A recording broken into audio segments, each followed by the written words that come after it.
যে আসামি গ্রেপ্তার হয়েছে উনি এক্সিম ব্যাংকের সাবেক ব্যবস্থাপনা পরিচালক ছিলেন। ওনার নাম হলো মোহাম্মদ ফিরোজ হাসান, ব্যবস্থাপনা পরিচালক এক্সিম ব্যাংক। উনি বলেছেন যে উনি সাবেক ব্যবস্থাপনা পরিচালক ছিল।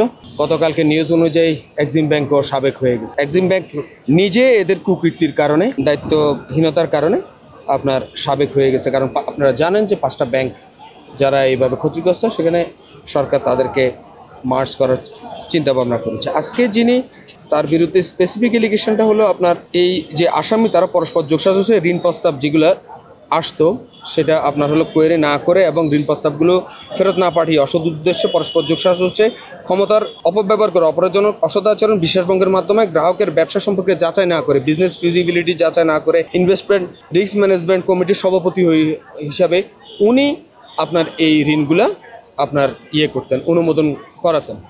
এটা জানেন যে উনি এই এক্সিম ব্যাংকের আপনার যে বোর্ড রয়েছে সেটার মেম্বার সেক্রেটারি এবং তিনি বোর্ডের মেম্বার হিসাবেও কিন্তু সেটাকে আপনার অনুমোদন করিয়ে নিতেন। এই এই এই যে আজকে আপনার এই যে ইয়েটা রয়েছে, এই মামলার হলো প্রধান মোজাম্মেল হোসেন। এটা হলো একমাত্র স্মার্ট সিটি বসুন্ধরা, আধুনিকতায় এক ধাপ এগিয়ে।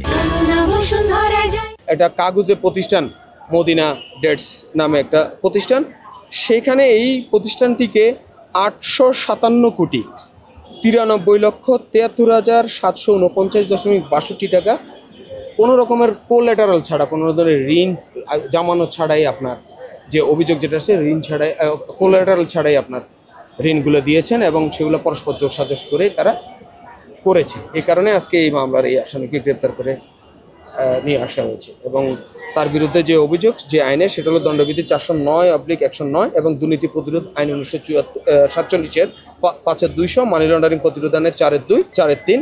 আসামি পক্ষের শুনানি অন্তে বিজ্ঞ আদালত উভয় পক্ষকে শুনে বিজ্ঞ আদালত জামিন নামঞ্জুর করে তাকে সিডব্লিউ মূল্যে জেল হাজত। দুদকের যে মামলা হয়েছে আপনি জানেন, এটা প্রথমে হলো আপনার যাচাই বাছাই কমিটিতে যায় একটা অভিযোগ আসলে, তারপর হলো সেটা অনুসন্ধানের জন্য যায়। যাচাই বাছাই কমিটি আপনার বিষয়টা যখন দেখে যে না এটা তো প্রাইমা ফেসি আছে, এটাতে করা যাবে, তারপর হলো অনুসন্ধানে যায়। তারপর আপনার কমিশন সেটাকে অনুমোদন করলে সেটা হলো মামলা রুজু হয়। তাহলে এই পর্যন্ত আপনার 3টে স্টেজ পার হয়ে কিন্তু তাদের বিরুদ্ধে মামলাটা হয়েছে এবং এখন হলো মামলা হওয়ার পরবর্তীতে তদন্ত চলতেছে। সো অবশ্যই তারা এখন পর্যন্ত তারা আপনার এই যে আনিত অভিযোগ সেটার সাথে সংশ্লিষ্টতা তাদের পেয়েছে বলেই আপনার দুদক মামলাটা অনুমোদন দিয়েছে।